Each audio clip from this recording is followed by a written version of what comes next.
So that who is the CEO, founder, CTO, excuse me, Space Dev. Muchas gracias, Teli. Sorry, because I'm going to give the presentation in Spanish, but I hope you can understand something, because I don't have it prepared in English. I could give it, but I don't want to give it a shot today. Okay, so let's see if this works. Okay, perfecto. Bien, recuerdo con claridad el año 2017, cuando fuimos contratados para trabajar sobre nuestro primer proyecto relacionado a criptomonedas, que se llama Endax. Endax es uno de los cryptocurrency exchange más grandes de Canadá y que tiene un acuerdo de sponsorship con NHL. Pero bueno, fue en ese momento en el cual me enamoré de la tecnología blockchain y decidí meterme a fondo con eso. En ese momento fue que me acerqué a mi padre, que acá hay una foto, que trabaja en el área financiera, y me acuerdo de haberle dicho, che, qué impresionante esto de las criptomonedas, qué impresionante esto de blockchain, y la verdad, obviamente, como nos debe haber pasado mucho de nosotros, me trató como que estaba loco, ¿no? Ahora, lo que son 8 años después, creo que la situación cambió 180 grados, y no solo se han dejado de cuestionar mi cordura, sino que también se muestran ansiosos y curiosos de meterse en el mundo de blockchain. ¿Qué sucedió? Entonces, llevó a que me pusiera a reflexionar básicamente sobre cuál es la billetera que se adapta mejor a sus necesidades y, lo que es más importante, si es mejor ir por la facilidad o por la usabilidad. Entonces, ¿qué vamos a hablar hoy? Vamos a hablar un poco sobre las distintas billeteras, cómo fueron evolucionando, cuáles fueron los cambios tecnológicos que fueron apareciendo para ir mejorando esto y a dónde veo yo que viene el futuro. Había una foto ahí que no está. Así que listo. Bueno, los primeros tipos de billetera y que seguramente todos conocemos son las EOA Wallets o External EOA Wallets o cuentas de propiedad externa. Se pueden considerar, como llevándolo al mundo real, como una cuenta bancaria personal o de empresa que se tiene un individuo que es el que está asociado a la propiedad de la cuenta y de los activos que esta contiene. Dentro de la EOA, bueno, ya sabemos que las más conocidas son las non-custodial, que básicamente lo que hacen estas billeteras son darle el control absoluto de las claves privadas a los usuarios. Esto significa que el que tenga acceso a esa clave privada es considerado el propietario de la cuenta, el que tiene derecho para poder transaccionar y va a representar la identidad digital de esta persona.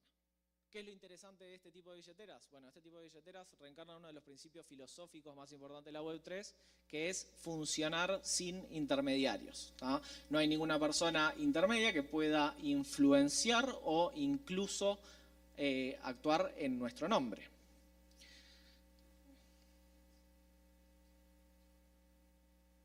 Bien, la clave privada, bueno, para los que no saben, se ve algo como así. Entonces, esta clave privada obviamente es muy importante, por eso repito, voy a empezar a hablar de los problemas de esto. Y la clave privada está relacionada con una clave pública, que es nuestra dirección pública dentro de, que nos pueden reconocer como puede ser nuestra cuenta de banco. ¿Qué es lo que pasa? Siempre me gusta decirlo así, no podemos esperar que el próximo sistema financiero dependa de que la gente guarde 12 palabras en un papel. Sería un retraso eso. ¿Y por qué? Porque nosotros estamos muy acostumbrados a poder restablecer una contraseña o incluso cambiarla si nos lo olvidamos. Y tener que asumir total responsabilidad sobre una clave privada o sobre una seed phrase, que es lo que se genera, requiere un cambio de mindset muy grande. Siempre me gusta decirlo como compartía la cuenta de Netflix con mis padres. Cada vez que se tenían que loguear a Netflix, mis padres me mandaban un mensaje a preguntarme cuál era la contraseña. Yo no creo que es la solución para que mis padres tengan cripto, que me pregunten cada vez cuál es su clave privada o cuál es su frase semilla. Entonces, ¿por qué también es lo que sucede? Bueno, está todo bien con tener el acceso total a nuestros fondos, pero con un gran poder lleva una gran responsabilidad. ¿Por qué? Porque cuanto más poder tenemos, más vulnerables nos hacemos a los riesgos, en especial si no estamos preparados para ellos. Obviamente, si se dan cuenta, puse Pablo Coelho. Pablo Coelho obviamente no dijo esta frase, seguramente alguno debe saber quién la dijo. Bien por ahí atrás. Entonces, siguiendo con las cosas nerd, ¿cuáles son los problemas de este tipo de billeteras que fueron las primeras que aparecieron y las que seguramente muchos de nosotros estemos acostumbrados a usarla? Bueno, la primera que ocurre es, bueno, ¿qué pasa si perdés tu billetera? Bueno, es bastante simple. Si perdés el acceso a tu clave privada y a tu frase semilla, básicamente no solo vas a perder el acceso a tu billetera, a los fondos que eso contiene, sino que también vas a perder un acceso a tu identidad digital. ¿A qué me refiero con eso? Vas a perder acceso a los NFT que tenés, a los POP de participación en eventos, tu participación en las redes sociales descentralizadas. Y esto, a medida que el mundo descentralizado, Dios nos oiga, siga avanzando, la billetera va a ser nuestro punto de acceso a distintos sistemas. Entonces, imagínense que al perder tu billetera vas a perder el acceso a Instagram de ahora en más, ¿no? Que seguramente me ha pasado, todos perdimos nuestra billetera física. Imagínense que perdemos la billetera física, además perdemos el acceso para Instagram para toda la vida. Bien, esto también me gusta nombrarlo, pero hay un estudio de la ISE, Internal Security, no sé qué cosa, que habla de que un hacker logró robarse más de 8 millones de dólares por un ataque conocido como Eth Chanel, que se traduce en claves privadas débiles. ¿Cómo se llegó a esto? Bueno, el investigador lo que decidió fue tomar una clave privada muy simple, como puede ser la que está en la pantalla, derivar su clave pública y ver si esa billetera en algún momento había almacenado fondos. Siguiendo la misma lógica, lo que pasó fue empezó a probar claves privadas que son consideradas débiles, ¿ah? Como la que aparece allá, y descubrió que había una billetera que se había robado cerca de 700, de fondos de 700 billeteras distintas. ¿Ah? ¿Cómo ocurre esto? Un error de programación. Una clave privada bien guardada de 256 bits se ve de la forma de ahí arriba, pero cuando truncamos por un error de programación o lo que sea, se puede ver de una forma más simple. ¿Cómo funciona esto? ¿Lo quieren probar? Agarran una clave privada débil, obtienen la clave pública, le transfieren dinero a esa clave, a esa cuenta, y básicamente van a ver cómo automáticamente hay bots escuchando para vaciar esa billetera. Entonces es un error que lo pueden probar. Si les interesa, les dejo un QR que básicamente o se busca en ISE, Ethercombing, es un error bastante común que ocurre. Más problemas a los desarrolladores. ¿Cuántos de acá les pasó que los contactan por LinkedIn, por Upwork o por lo que sea, diciéndole que hay un bug que solucionar en algún proyecto o que los contratamos con un rate de $250.000 por hora para que trabajen sobre el proyecto? Esto es algo que está pasando mucho. Lo que se hacen es, se contactan contigo, te dicen de que hay un coding challenge o un error que arreglar y básicamente lo que tiene es, la solución es código malicioso ofuscado que pide acceso sobre tu computadora y te roba datos de la computadora. En un momento, nosotros trabajamos por la plataforma, esas fotos son de Upwork, que es una plataforma de teletrabajo que nosotros usamos hace años, recibimos cerca de 30 por mes. Entonces es algo que está latente y que todavía sigue ocurriendo. Y bueno, y obviamente también pensando también metiendo a nuestra familia, creo que nuestros padres, nuestras familias son los que están más vulnerables a un tipo de ataque de ingeniería social y que incluso se puedan creer que el próximo príncipe de Nigeria necesite dinero para cobrar su herencia millonaria y así, nos devolverá la plata después por 100. ¿Cuál es el tema? Obviamente nosotros ya sabemos estos ataques, pero si pensamos en un sistema que sea seguro para todos, tenemos que pensar que este tipo de ataques pueden pasar y que tenemos que controlarlo. Bien, algunas de las billeteras, bueno, MetaMask, Trust Wallet, Coinbase Wallet, son algunas de este tipo de billeteras. Y bueno, ¿qué es lo que sucede entonces siguiendo con el razonamiento? Tenemos la COA, dentro de la COA están las non-custodial, que básicamente son complicadas, tienen sus riesgos. Entonces, ¿qué fue lo que pasó?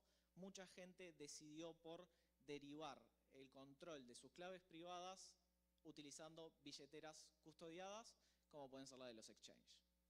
¿Qué es lo que sucede? Las billeteras en los bueno, capaz que la gente que eligió esto, capaz que no tiene claro el caso de FTX, o que tampoco sabe que desde 2012 se hackearon cerca de 8 billones de dólares con B de diferentes exchanges. ¿Por qué? Porque estás ingresando un punto único de falla que va a ser vulnerable o va a ser target para distintos ataques, entonces pueden pasar este tipo de errores. Y lo que es más importante, de verdad, pensamos en crear un sistema descentralizado, el nuevo sistema financiero descentralizado, no podemos agregar una entidad centralizada en el medio, una institución, porque se pierde gran parte del concepto filosófico de la descentralización. Bueno, entonces, siguiendo con el razonamiento, por ahora, si tienen una EOA, piénsenlo. Si utilizan un banco, deberían estar un exchange, deberían estarlo pensándolo. pero tenemos entonces que analizar qué alternativas bajo innovaciones tecnológicas hubieron en el área que estuvieran mejorando esta situación. La primera que les voy a presentar es la que se llama descentralización de las claves privadas, un concepto que muchos de ustedes seguramente lo conozcan como MPC. El Multi-Party Computation, o MPC, que es un concepto que está desde los 70, con una primera implementación en los 80, pero la verdad tuvo bastante éxito hace 10 años debido a la aplicación sobre la descentralización de las claves privadas.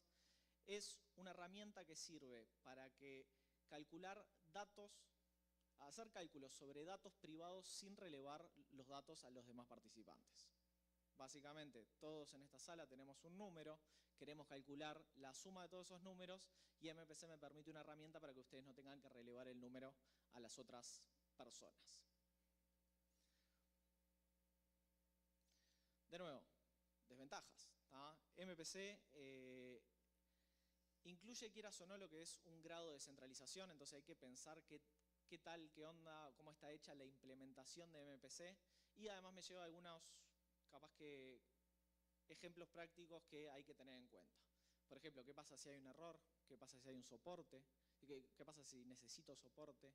¿Qué pasa si de repente la empresa que utilicé, que me provee MPC para almacenar mis claves privadas, desaparece? Hay muchas de ellas que dicen que si ellos desaparecen, tienen un plan de recuperación de las claves privadas que se podría hacer. Hasta que no pase, de verdad no lo vamos a estar seguros. Y para darles un ejemplo muy práctico, Fireblocks no te permite exportar sus claves privadas una vez que estás trabajando con ellos. Entonces, sí te brindo MPC as a service, te dejo crear una billetera MPC, pero no te dejo migrar de otro lado. Entonces, claramente, como se dice en Uruguay, te están agarrando los huevos porque te tienen atado a ellos incluso un grado de descentralización.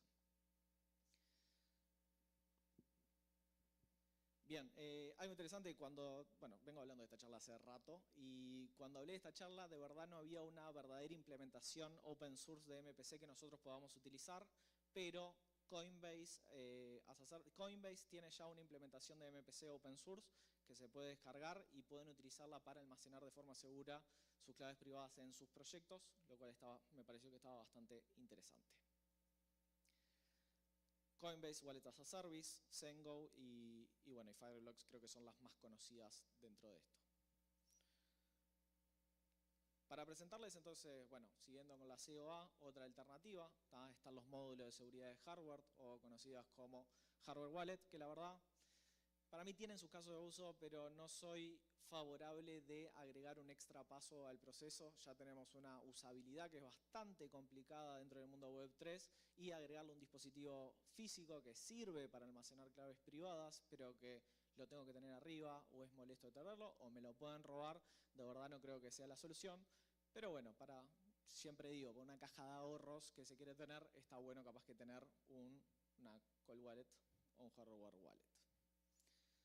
Ledger y Trezos, dentro de este caso, los más conocidos. Bien, entonces, siguiendo quizá un poco con este razonamiento, y no únicamente lo que digo yo, sino también lo que dicen conocidos como Vitalik dentro del ecosistema, la custodia de claves privadas no es la solución para el acceso a las billeteras. ¿Por qué? Porque son básicamente difíciles de guardar y fáciles de perder. Entonces, ¿qué es lo que tenemos que ver? Yo creo que las innovaciones tecnológicas, hay un concepto que está viniendo, que es el de Smart Wallet, que todos deberían tenerlo claro, es lo que está viniendo soluciones extra porque son cuentas basadas en smart contract, lo que me permite agregarle programabilidad a lo que son las cuentas. Y ahora vamos a seguir un poco en esto. Bueno, Smart Wallet, de nuevo, siempre hablamos de conceptos que no se crearon ahora. Las Smart Wallet desde 2013, Bitcoin tenía su primera Multisignature Wallet, que son las primeras Smart Wallet que ocurrieron. En Ethereum, del 2015 también ya había una Multisignature Wallet, pero creo que la primera que logró hacerse más masiva, que fue en 2017, fue Gnosis Safe, que ahora se conoce como Safe y es la que se está volviendo más un estándar y por ejemplo es la que utilizamos en la empresa. ¿Qué son las Multisignature Wallet? Bueno, cuando te creas una Multisignature Wallet, lo que se hace es, se establece cuáles son los firmantes dentro de la billetera y se establece el número de firmas que se requieren para realizar una transacción, lo cual puede servir para casos bastante de uso, como pueden ser wallets institucionales, de una empresa, de una DAO o de un grupo de amigos que quiere tener una fundación o lo que sea. Puede servir para el backup y recuperación de cuentas. ¿Por qué? Porque no se tiene únicamente el error de tener, digamos, si se pierde una clave privada no va a pasar nada. ¿Por qué? Porque se pueden establecer nuevamente cuáles van a ser los firmantes dentro de la billetera. Entonces pasamos de una situación crítica de perder una clave privada a que simplemente es un cambio de configuración y que se puede utilizar. El caso también muy conocido, el tema de las disputas. Con una multisignature wallet se puede depositar en una multisignature wallet un acuerdo entre dos partes y establecer quién va a ser el arbitrador, o sea, el que decide si hay un problema, y en caso de problema entre las dos, del acuerdo entre las dos partes, puede entrar el arbitrador a solucionar. Y bueno, y quizá podría ser la solución para ayudar a nuestros padres en su primer billetera y que no anden tirando los fondos en cualquier lado, podría ser también una decisión. Ahora sí, ¿cuáles son los problemas? Y que creo que pongo la cara de Vitalik porque se están tratando hace rato y hay conceptos que están mejorando esta área. Pero bueno, una multisignature wallet es un smart contract. Para deployar un smart contract, ¿qué preciso? Necesito de gas. Entonces, eso ya genera fricción, principalmente para los newbies, a la hora de crearse una nueva cuenta. Además, hay un problema de la velocidad de las transacciones cuando trabajas con una multisig. ¿Cómo operan ahora las multisig? Genero una transacción, le mando un mensaje de WhatsApp a alguien, che, ¿tenés esto para operar o tenés que firmar esta operación? Tiene que entrar, tiene que firmar y de verdad hace un proceso que algo que debería ser rápido lo hace muy lento. Y bueno, y volviendo al tema de lo que es el tema de necesitar gas, esto ya se solucionó o se empezó a solucionar porque básicamente se necesitaba una EOA para una External Union Account Wallet para interactuar con una multisig para poder realizar operaciones. Porque al interactuar con Smart Contract necesitas gastar gas. Entonces, ¿qué es lo que se incorporó en su momento? Se incorporó el sistema de relayers, que básicamente no estaba estandarizado, por lo menos hasta el mes que viene, cuando salga el próximo update de Pectra, que Gonza va a charlar el jueves acerca de eso. Pero se incorporó algo que intentaba solucionar el problema, que era utilizar un relayer que te va a pagar por el gas de las transacciones y vos no sos el encargado de tener que tener una EOA con cripto para poder interactuar con una multisignature wallet. El problema de los relayers era que de verdad no había un estándar, entonces estabas también agregando determinada centralización bajo algo que no estaba estandarizado y que podía generar problemas. Y bueno, y como un último problema de las multisig, les cuento, trabajo en una empresa de desarrollo de software.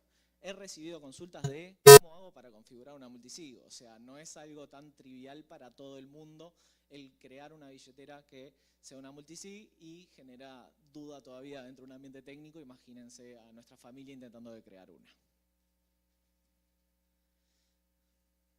Bueno, Nosy Safe, Caster y Squad, algunos de los ejemplos dentro de esto.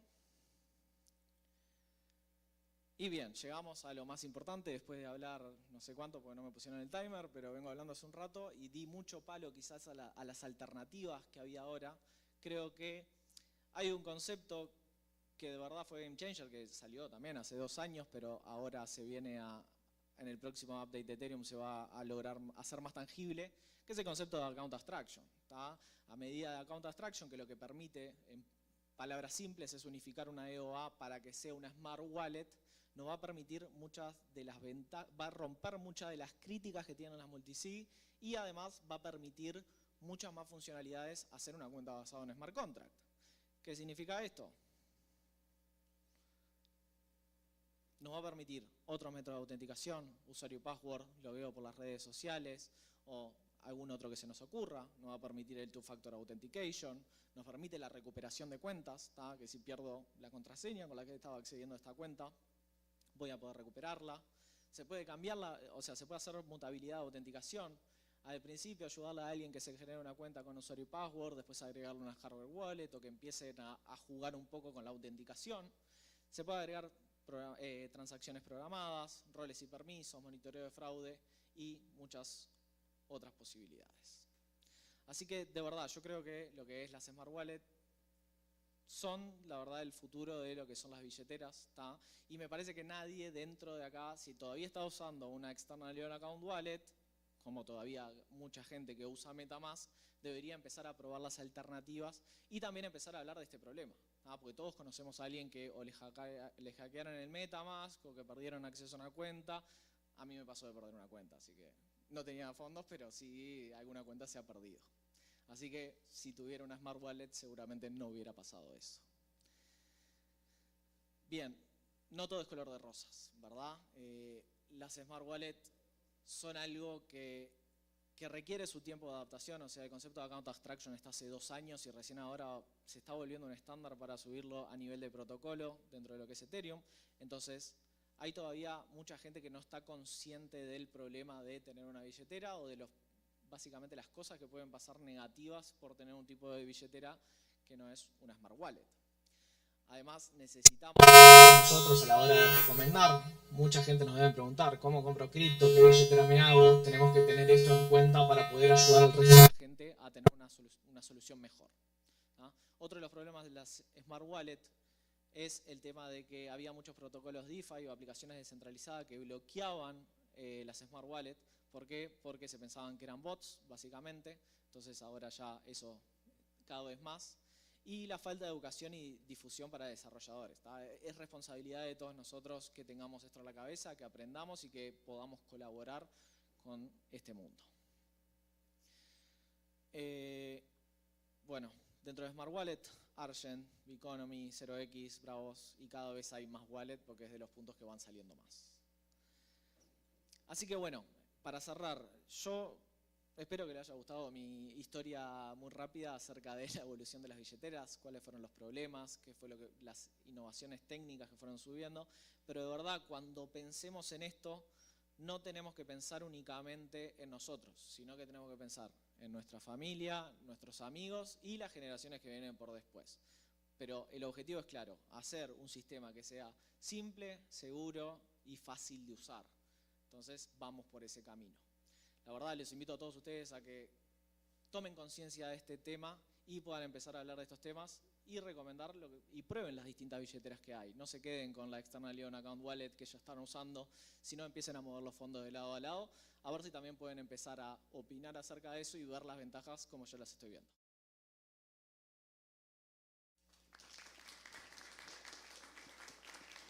Awesome. Come on, keep it going. Keep it going. Good. Ya me iba. No questions? There's one. Sí, señor. Yeah, so you hit the biggest problem right now with the blockchain, with the blockchain ecosystem, which is that it's extremely complicated even for professionals in the area. So, how will having a smart wallet help a normal person? I'm saying a person who doesn't, who is an accountant or something like that, will help them reset their passwords and stuff, without having to memorize the 14 words. Okay, español, inglés. ¿Qué querés? Bueno, puede español, español. Okay, let's jump into English because I didn't give the presentation in English, so it's okay. But have you used Web3 Out, Reown, or any of the alternatives for social login right now? Yes. And don't you think that for a newbie it's a way better experience to log in to any Web3 platform using the social networks?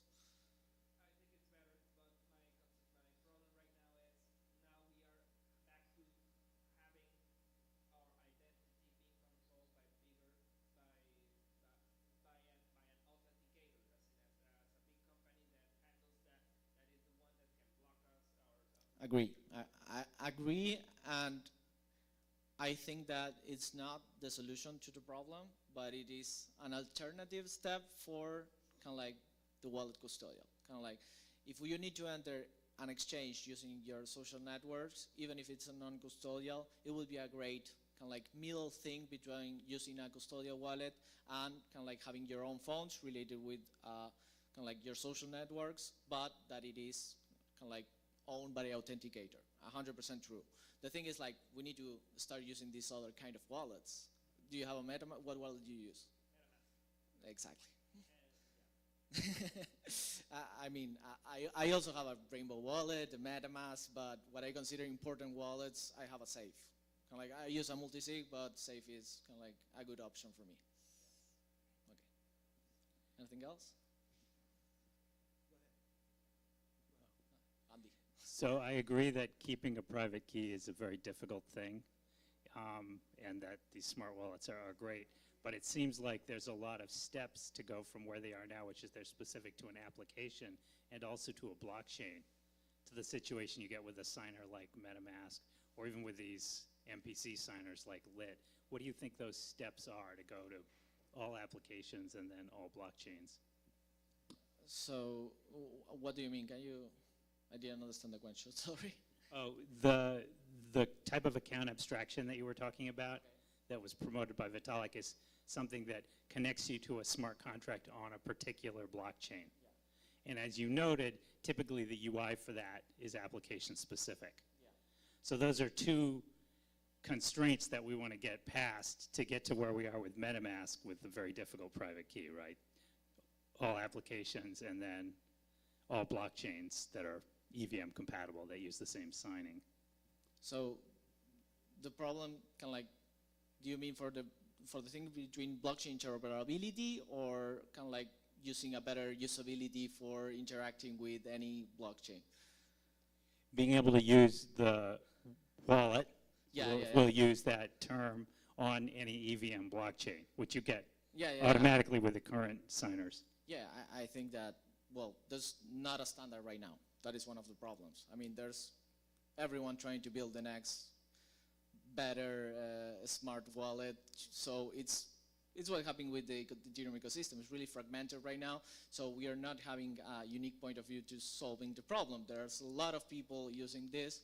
So there's not a standard. I don't think that it is a solution that I see in the future where you will use only one thing to use it. But So you think it's a big step up even if you only use it with one blockchain, or even one blockchain and an app? obviously, I think that we should go step by step, basically. Kind of like, we need to start using MetaMask. Stop using MetaMask and start migrating into a smart wallet, and then focus about the problem of if I need to use a smart wallet for each of the chains that I need to use. That's another step. Great. Anybody else?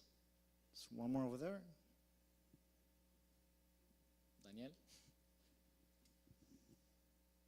So in a practical sense, how does this look within the Ethereum network? So I mean, for some context, native account abstraction is a part of Starknet, so all wallets there are smart. They're a beauty, honestly. They're really, really good. But how would this look in Ethereum, right? So you mentioned a protocol upgrade coming up. I know there's like ERC 4337, that's kind of like a standard. But like, how would this migration kind of look like underneath? I think that Gons is going to talk about on Tuesday. Do you want to give him an answer? He's the one that needs to answer this. Yeah, so basically what's going to happen is that we're going to see in the next Spectra upgrade Hi. the account abstraction being taken as a native feature of Ethereum. So you will be able to basically tell with one transaction deployed in multiple chains what it is that you want to do. So you would basically have the same smart contract deployed on multiple EVMs, and then with just signing one transaction and sending it across all of those chains where you have the contract deployed, you would be able to just associate in a sort of way that we're going to talk about in Thursday's talk. That, yeah, you basically use the smart contracts code as if you were deploying it to your own externally owned account. So I don't know if that sort of clarifies it better. Yeah, it does make sense. So the EOAs would basically kind of like be a thing of the past, but for now we would link them to the new smart wallets. Yeah. So basically you would be able to just keep your EOA if you want, but you would also have the ability to just move to the smart account if you want. Just, I think it's a great solution just to keep everyone happy with having their own EOA, or they can just switch to their, I don't know, the available smart wallets at the time. So it depends on how far along we are. If there are multiple addresses deployed in multiple contracts, you would be able to choose with the new transaction. But yeah, basically we would have that new added transaction to the Ethereum ecosystem and the EVM. So yeah, you would be able to choose which one you want to use and if you want to use it.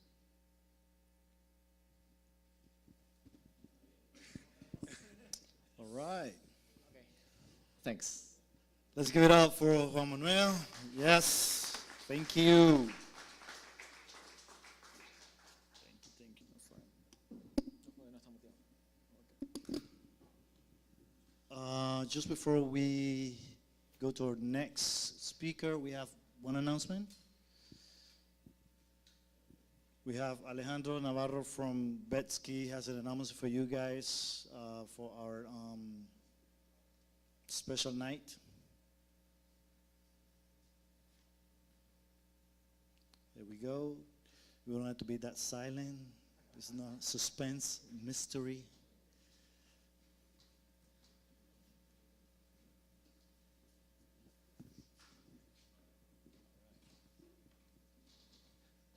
There was no clapping this time.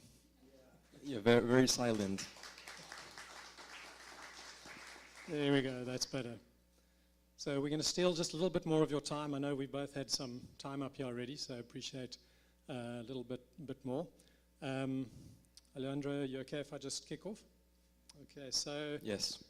Thanks. So, yeah, so BlockDAG and Betsky have been working together for a while, having various discussions. I mean, from what we saw, we loved what they were doing. We were very keen to be able to work closer with them. And certainly from our side, we're extremely excited and proud to be able to announce formally that we've struck up a formal partnership with them. And the nature of that is twofold. So there's a strategic investment into the Betsky token. So we're going to be owners of Betsky, and we're looking forward to those fantastic returns. But probably more importantly is a strategic partnership around the involvement of them on our platform. So they're going to be deploying a DApp on our platform, an exclusive DApp, and we're going to be the exclusive betting partner and vice versa. So we're going to be the only chain which has Betsky as a DApp on our chain, and we're going to be promoting them to our large ecosystem. So BlockTag is super excited about this. We're really looking forward to the partnership. And yeah, we're super happy to be working with you guys.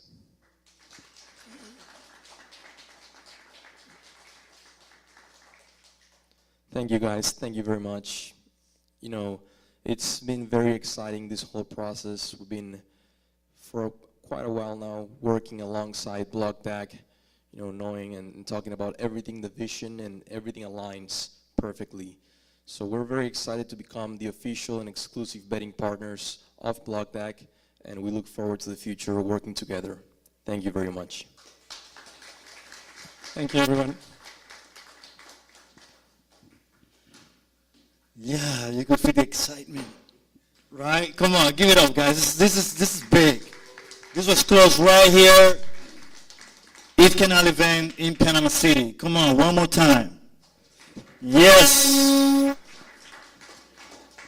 All right, guys. Our next speaker he serves as the general counsel of Open Zeppelin, a leading open source framework for building secure smart contracts. He joined the company in 2019 and has held roles including head of operation and legal.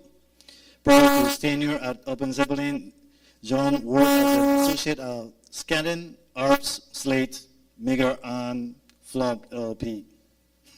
That's a long name, isn't it? Well, he's a great individual. He holds a Master of Business Administration from the Smith School of Business at Queen's University and a Bachelor in Political Science from Seton Hall University. He's also a charter member at Tech GC, reflecting his active engagement in the legal. Let's welcome to the stage John Neufeld. You want to jump? Take that from me. You have to click on here. Here you go. You saw what he did, right? He's tall, so he just climbed up on the stage, right? All right, stage is yours, John. How do I just tap in the middle to go next? The green one and then the red to Okay, back. perfect. Yeah, there you go. Okay, well, no he preparado mi presentación en español, sí.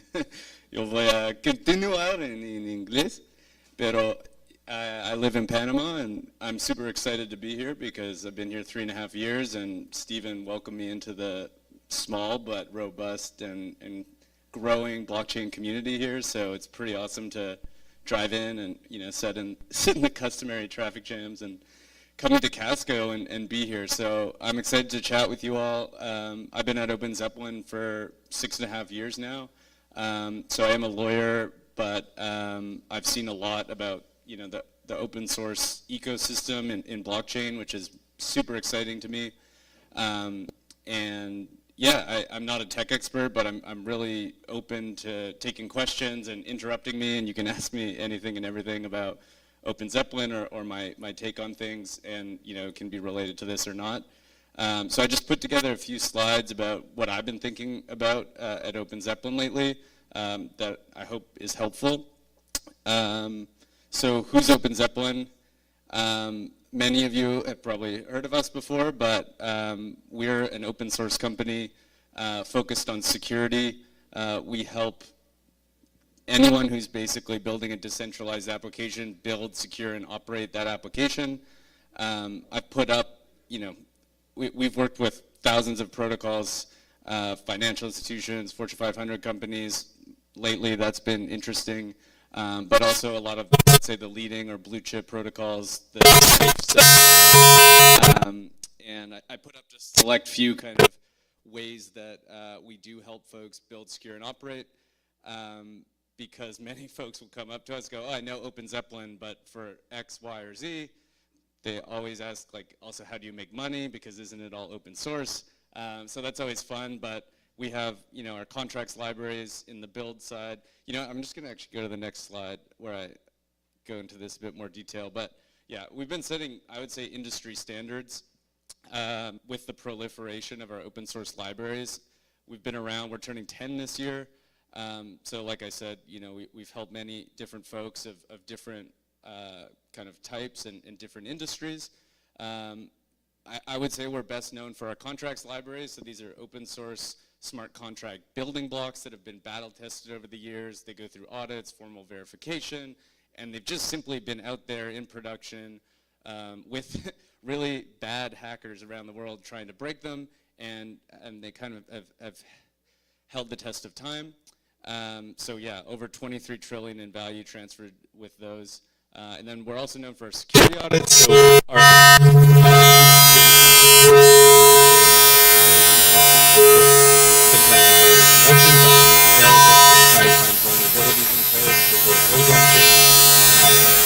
correct those so that they operate in accordance with expectations. So, some stats there about the amount of work we've done here. And then we also have a lot of developer tooling, which allows folks who are building, operating protocols to do so securely and efficiently. So that's more on the DevSecOps side. So, yeah, I didn't touch on the title of my presentation. I got too excited about trying to speak Spanish and got nervous. But, so blockchain can present stronger security guarantees than Web 2 applications when they're developed properly. So they can guarantee users access, availability, and integrity in accordance with their encoded rules. And importantly, I think the big unlock is you don't have to rely on any centralized service provider, data hoster, database maintainer in order for that application to continue working. If the code is correctly kind of written and implemented and operated, then people can just interact with each other and know that, hey, those rules are going to apply to me. No one can prevent access, and that data will be immutable and available and accurate over time, even if this company goes bankrupt or this government goes corrupt. By the way, I'm Canadian, so whatever you may think of the accent, I come in peace. And so that's great. That does present better security guarantees. However, because the code, maybe it's smart contracts if we're talking EVM world, because it will execute according to those rules, if those rules aren't correct, it can have very negative consequences because anyone can interact with that code and the code will simply execute. So what can happen is if you haven't basically put the right in code, or you have other considerations or economic rules that weren't considered, or economic that and exploit it, and you can end up wrecked. So many of you will probably know what that means. It ain't good. It's basically you get hacked and you get on this fun leaderboard, which our industry follows quite closely, and users lose money, your protocol loses trust, regulators take a keen interest into why all those innocent consumers' funds got lost. So this is a big problem, and that's kind of the trade-off where if you do it right, it can really unlock a new paradigm of computing and interacting with each other. But if done wrong, it can end up with a lot of people in a tough spot. So the short answer is there's no silver bullet for security when building decentralized applications. The history of software development in other critical industries has shown that if a project or developers, a company, implements security best practices at all stages of the software development lifecycle, there's a better chance they're going to find issues sooner, they're going to correct them, or if there is an issue, they're going to be able to mitigate it, respond to that incident, and reduce losses and issues with their application. So given the realities of blockchain and decentralized computing, this is just heightened and even more important. So I've put out all the, okay, that's counting down. Okay, I have some time here, but I've put out, all the high-level things we recommend to folks that I don't think are too controversial. I think other security companies would agree with us on these, and a lot of this stuff we also offer to the world of developers for free on an open source basis. So there's often not a ton of good excuses to, maintaining good security hygiene, doing these things from the beginning, but it does often run contrary to, the business impetus of shipping and iterating and moving fast. Security often does slow things down, adds processes, but at the end of the day, it's so important that when we're actually going to put something in production, it works properly and it's safe for folks. So I'll maybe just touch on a couple highlights here. We recommend folks use open source libraries that have been tested over time, and also to the extent possible, rely on things that have been proven in the past and introduce novel code only when necessary. That's also going to make your application a lot more simple. It's going to make auditing it more affordable, and it's going to make it easy and clear for users and other developers to understand when they start going through it. Starting with robust documentation, never fun, but it's very key to define invariants and how this protocol is intended to work so that folks are able to understand that from an outside perspective. Testing, and then we're auditors, so before anything does get deployed to the blockchain, we recommend that it goes through a manual review with experts trying to break it from an independent third party who didn't write the code, who basically can, try and expose any weaknesses. And also, sometimes folks think, well, this is just a tick the box, jump through the hoop exercise. I need an audit report in order for, my investor to give me funding or for my token to get listed on an exchange, like a centralized exchange. But, we really see this as a lot more than that. And when we do an audit, we're not just looking at, hey, this smart contract's in scope, but also, what are all the things this project could, should, or is already doing across the life cycle, and try and give them improvements so that they can really build a strong security posture going forward. And then things like making your source code public so folks can examine, hey, what does this actually do that I'm entrusting my assets into? Having a security contact in case someone finds, a bug in there themselves. Having a bug bounty program to incentivize the good hackers, and there are many, to submit a bug to you responsibly so they can also disclose it to the community or other people who have integrated your protocol, and it's not exploited by folks out there who would love to see the Rect leaderboard continue to prosper. Folks like the Lazarus Group of North Korea, we know, is highly sophisticated and actively out there trying to steal any value they can. So if folks in this room are successful, there's value locked in a protocol, you can bet there's some really nasty folks trying to get at that value. So yeah, I'm not going to go into other details there. I'll skip forward. So one thing that myself as a lawyer and someone who's been involved in the policy discussions lately in the US and the EU is potentially good security in blockchain can actually be a silver bullet to regulation and regulatory compliance.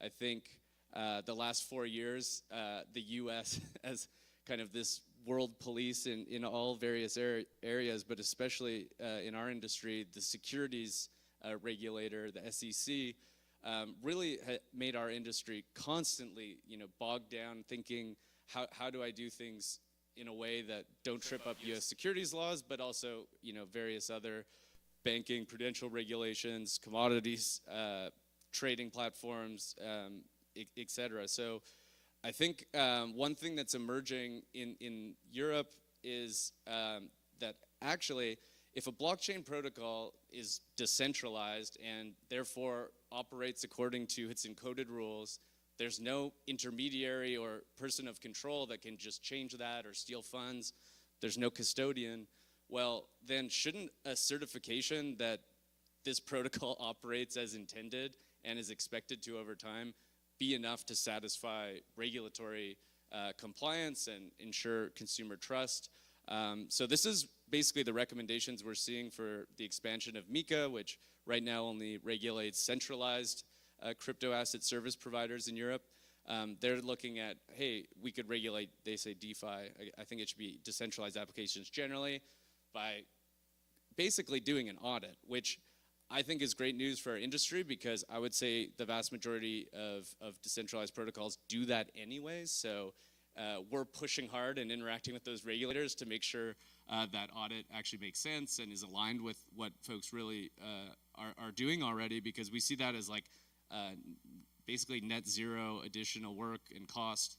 And then what else do I have for you? So we're also pushing that narrative in the US. We met with the SEC actually, which was crazy after 6.5 years in blockchain going into the SEC headquarters not being worried you'd leave in handcuffs. But super productive talk there and looking at how the legislation's evolving there, seeing how we can also push this kind of security as a sufficient compliance narrative there.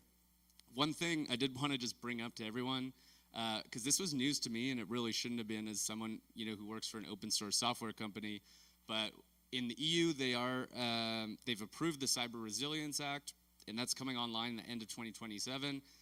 Basically, that's going to regulate all software and hardware that's offered into the EU market, whether it's open source or otherwise.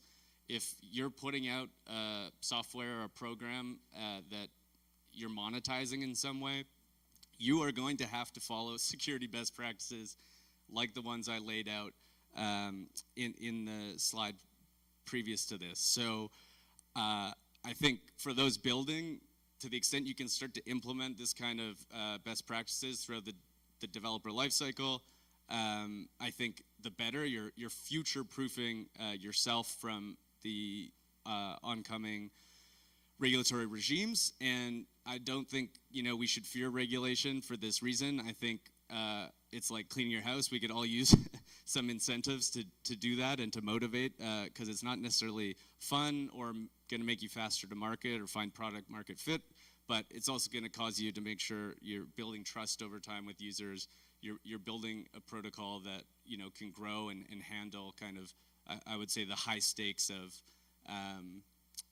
success in this industry, which I think we all want. But yeah, so I think that's actually everything I wanted to say. I know we're running late, so I'm happy to answer any questions if folks have questions about this or other things we do at Open Zeppelin. Otherwise, I can keep us on About schedule. compliance, yes? Yeah, hello. A big user of Open Zeppelin here, of the libraries. Exactly what does that new legislation mean? The new European legislation mean? What does it entail for developers in Europe? Yeah, so one important carve-out is individual developers. You submit a patch to an open source project. If you're not running that project, it doesn't apply. But they call them open source stewards. So folks running a project that, like, let's say the Linux Foundation, they're absolutely gonna have to comply with this. Things like making sure when you ship something, you've taken reasonable efforts to make sure there's no vulnerabilities, or probably a certain level of vulnerabilities. And then over time, and at least 5 years, be on top of that, any like downstream dependencies, whatever it may be, and make sure that you're monitoring for vulnerabilities at a reasonable level and fixing them and notifying any users of your application of those vulnerabilities. You need to separate updates from security updates. So I think this is something, I'm going to write a paper actually with some of the folks in Europe on the policy side, because I just don't think, in the blockchain space, we're thinking about this at all. And like the reality is, you deploy a protocol on a blockchain, like you're making it available to the world. They're going to look to basically see if you comply with this, and things like having a security contact, incident response processes, that starts to get a little trickier, where you can't just roll back to known safe state, where you might be dealing with upgrades or maybe even a mutable protocol. And so I think the earlier folks are thinking about this and building in mechanisms and processes, the better. Thank you. So Crystal? Yes? Great. To our next speaker, let's give it up. And another one, because he made it out of SEC without handcuff, right? So, how are we feeling? Good? Yes? All right, clicker, great.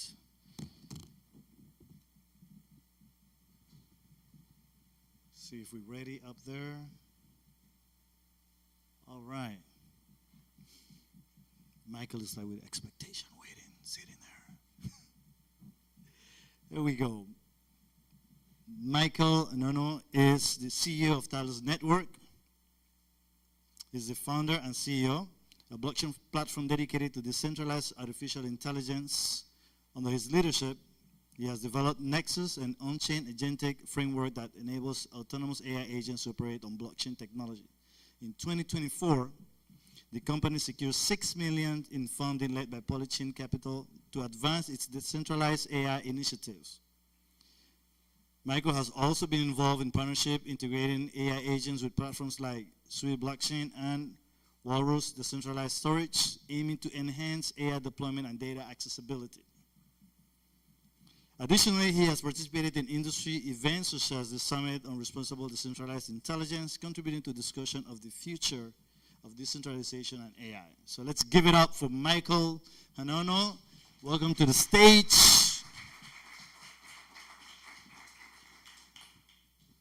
He hasn't made it yet. Come on, keep it up.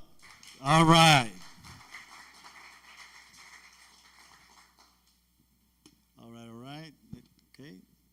Get comfy. That means that what we're about to hear is very important. Humidity. Welcome to Panama. Right. welcome to Panama for those who are not locals, and for the ones that are locals, thank you for coming. It's great to have another of these events. And today I'm going to give you a brief overview of what we're doing at Talos, a bit of the updates, and hopefully I could educate you on AI and why is it important to operate it and have it execute on blockchains. So who here is familiar with AI agents? Well, for those who are not, AI agents are basically any type of AI enhanced program that has a specific goal, could learn from its own environment, and could execute objectives and transactions for their creators. Let's see if this works.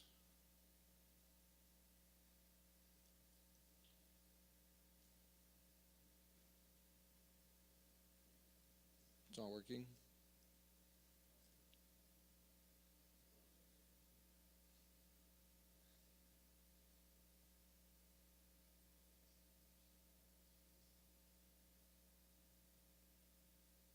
There we go. So what we're doing at Talos is we're building AI agents on Sui. It's a Sui blockchain. We've launched Nexus, which is the first AI or on-chain AI agentic framework. It enables you to build and orchestrate multiple tools to build these AI agents that operate on a blockchain. And the idea of having these on-chain AI agent frameworks is because you want to have censorship resistance, you want to have transparency, you want to have composability. In the age of AI, let's say somebody comes and builds an AI agent, and that person wants to offer it as a service or as, even as a decentralized app or a business, you don't really have that transparency of what the agent will do, how it will behave, will it even handle my assets properly. So if you bring all these agentic primitives on chain and you define the workflow of the agent, which is the brain or the instruction set, you put it on chain, you basically enable agents to be transparent and anybody could see what the agent will do, how the agent will behave, and have censorship resistance, which is I built a business as an agent and then anybody could come and use it. I cannot really dictate who benefits or not. And then on top of that, we're also building a launchpad for AI agents, enabling consumers to come and build these types of agents very easily without having to learn much of the coding. This platform is called idle.fun. It's kind of like a very interesting application that I'll talk about in a bit. But yeah, the idea is that we're not only just building random infrastructure that nobody will want to use or even pay attention to, we're focusing on how can we actually make people have fun with these agents, make money with these agents, which is one of the other bigger problems in the age of AI. Like you create an application, right now with the current Web 2 rails, it's pretty hard to monetize.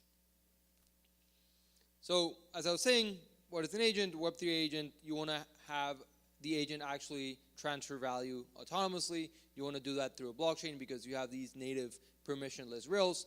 And the idea when you do a Talos in the long term is we want to power this agentic revolution into the Web3 AI economy. We want to have every single type of task that can be done by a human be automated by AI. And to be able to do that, you need to have trust. You need to be able to trust entities, and that specific trust is not really built in Web2 systems. So as I was saying, we want to build the true agentic economy, allowing any AI agent to interact, transact, create value for humans, and bring value back to their creators. What is one of the biggest problems right now in Web 2? So I was saying at the beginning, all AI agents right now are completely centralized. You might have the AI agent workflow be closed source or behind a Web 2 server, so you don't really know what the agent will do, how is it powered, what models does it use, what tools does it interact with, or if it's even managing your keys or permissions in the right way. So all of these AI development and AI services are prone to centralization. When you think about the three inputs of AI, you have models, you have data, you have compute, all these things right now, there's no really way of orchestrating all of them in decentralized fashion. So users could actually get rate limited. You could have private keys leaving in centralized servers. Let's say you have a framework built like AutoGen or the OpenAI framework. When you give it keys to interact with your tools, you can't really manage those tools. And even when you think about the setup costs of building these agents in these frameworks, you have to go from 0 to 1 as a developer, like hosting all the the Docker components and all the images of the models and all these things, where like if you use managed infrastructure like blockchains, you could easily go around that and just connect to the blockchain that has all these tools already orchestrated and get to production much faster. So we also believe that all these growth primitives are not possible without having these security guarantees, and sometimes we even think that at the end of the day we might be even limited by the off-chain components, because there's no true innovation happening if we have these completely centralized platforms governing what we can do and what we cannot do with AI. So I want to give a brief overview of like how we think about the decentralization of agents. When you think about so when you think about type 0, which is what we denominate as having a fully off-chain AI agent framework, you have all the logic happen completely off-chain, no native blockchain interaction. If you think about Autogen and OpenAI's framework, or even what Anthropic's doing with MCP, all that happens within the type 0 bracket. Then type 1 comes in, and if you've been in the crypto space for the past, I'd say like 6 months, or even more since October, you could see that there's a lot of frameworks like ELIZA, ARC, even Truth Terminal, the agent that made everything happen. And I say it made everything happen because it just like put AI agents into attention. All these frameworks, they're really centralized. All their compute is hosted off-chain, all their coordination, all the agent workflows happen off-chain. But they do have, or they claim to be on-chain AI agent frameworks because they have connections to blockchains and connections to, just like being able to send a transaction or own a wallet. And that is what we call, that is what we call type 1, ELIZA, ARC, etc. And these frameworks, they did a good job in making things widely adopted, but at the same time, they're fairly limited because they're not truly decentralized. And that's a pretty big misunderstanding. So, and then, and then jumping into type 3 is you have fully on-chain AI agent frameworks, which means you have all the compute, all the tools, all the orchestration, all the intelligence happen on-chain, but that is not really feasible yet. So at Talos, we find a middle ground between this, which we call like type 2 agent frameworks, which is where the Talos Nexus framework comes in. And, it orchestrates and executes all the compute on-chain, so you actually understand and could see what's happening. But the most expensive parts, which is an LLM inference, really happens off-chain. That's why you see the actual brain or coordination layer beyond chain, and then through events, you basically coordinate the actual intelligence that happens off-chain. Just looking into what we define as a Talos agent built with Nexus framework, we have these on-chain workflows that people want to come and build with for whatever use case they want. The workflows are completely flexible, and then these workflows query off-chain resources for the intelligence. We have all the actual like compute data and the models be hosted off-chain because right now it's not feasible to have them on-chain. But when you want to like coordinate all these in different methodologies and different workflows, you could actually do it on-chain very easily. And you actually have the guarantees that the actual agent is hosting and it's managing the tools and the resources as it should. And then, as I was saying, you have the workflow be defined on-chain. So why Talos agents? You want to have censorship resistance, agents being operating within the blockchain transparently, following the rules that they're defined within or those constraints. You want to have full transparency, full visibility of what the agent will do in the actual workflow. So if you want to interact with an application and you want to interact with an agent that's built on Talos, you could actually see that it's defined within a smart contract and it follows those rules, so you know exactly what the agent will execute when you prompt it. And then finally, composability, which is one of the biggest features that we're promoting. There's not really, like when you think about like blockchains applications or even AI agents built in Web 2, you cannot really compose multiple APIs or multiple tools without having or common interfaces. And blockchains, by default, they're composable. You could integrate multiple smart contracts together, and by defining agents on chain, you actually inherit these properties. So you could also coordinate agents with on-chain applications and make them much more composable than just having an off-chain resource query an on-chain smart contract.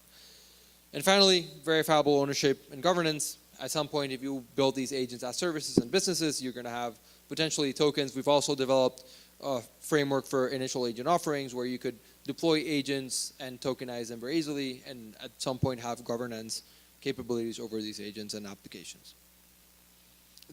I like to think about these agents as services or agents as businesses, where you just like build an agent, you offer a service to a community, and then you could have a decentralized protocol built on top of it. As I was saying, Nexus, diving more into what the framework actually is, you have hybrid computation, you have the off-chain LLM inference and on-chain workflows. You could automate DeFi, gaming, and other blockchain applications very easily through the actual on-chain workflows. The idea is to actually expand community participation and make AI fair. That's why we kind of like explain and put everything on the chain and make it accessible for anybody. And then you want to have the blockchain, which is, in this case is SUI, operate all the decentralization of the agent. Here, just diving briefly into the architecture, we have Nexus, which is the actual set of smart contracts. We have Walrus that serves as a decentralized storage layer for all the agent's inputs, outputs, or even some type of like memory. If you want to define memory for an agent stored on this decentralized storage, you actually have the Talos agent package, which is a definition that we created for an actual agent. And then you have all the different tools that the agent interacts with it. On top of it, we've built initially a Rust SDK that automates and puts all this together under one roof with a nice CLI that developers could easily come and use. But we're expanding. We're also thinking a lot about integrating tools like MCP and how could we make Nexus accessible to other types of developers or even people who are building within the Web2 space. When they're building applications, at some point they'll say, hey, I want to integrate a decentralized workflow for my agent. How could I do it? And then they could easily connect through to Nexus. The idea is to also make this like pretty compatible with existing tooling. In the past, I'd say a month and a half, we've seen a huge rise in new tools getting integrated. So we're trying to like stay ahead and also integrate those into the framework. Nexus packages, diving a bit more into detail, you have the actual workflow defined within the smart contracts or packages. You have all the components that define the execution of the agent, and then you could also orchestrate all the tools within the packages as well, whether they're on-chain or off-chain. On-chain tools are any other type of smart contract. Off-chain tool would be something like, hey, I want to call my Twitter API, I want to call my bank API, or even Stripe. You could also do that as well. Then diving into our product, our consumer-facing product, Idle.fun, we're going to create this AI personality agent launchpad. The idea is to make the app successful so people pay attention to the framework. We've realized nowadays in crypto space that if you're just building a piece of tech or piece of infrastructure, people might not really pay attention to you, or at least you will launch a token, you would pump and then dump. But the idea is to actually build something that like people would want to use, that people would like enjoy using, get entertained. So we're adding all these like social integrations to make a bunch of agents go viral. This is like completely designed for like normies and crypto degens. Launching an agent with a few clicks, and also adding interesting economic models, just like the Virtuals Launchpad has. And then something we've innovated on. This is kind of like a brief image of our Launchpad. You basically like register your agent, could give it a personality, and also promote it on social media and so forth. And the agent could also have capabilities for talking on Twitter, interacting with other agents, etc. Something that we've looked into a lot is like, how do we actually make agents make money? Because you build a service, you build an application, but if the application doesn't get product market fit, you're not going to get anywhere. So our focus is how could we actually bring these agents to people, enable developers to build and actually make money and make a business out of their agents. This is coming from my view that like at some point every single business out there will be an AI agent. So at the end of the day, if you merge both, you will want to have agents that make money. So first is personality and memes. This is obviously like good for any type of blockchain where you get like a lot of activity because people feel that they want to look for entertainment. People are usually bored on the web. So they find, hey, this is a cool agent that I can identify with. Let me just connect, let me interact with it. Maybe I'll find something cool. So all of these like relationship-based or like meme-based agents are really interesting. On top, we have gamification. One of our interesting use cases, agent versus agent games.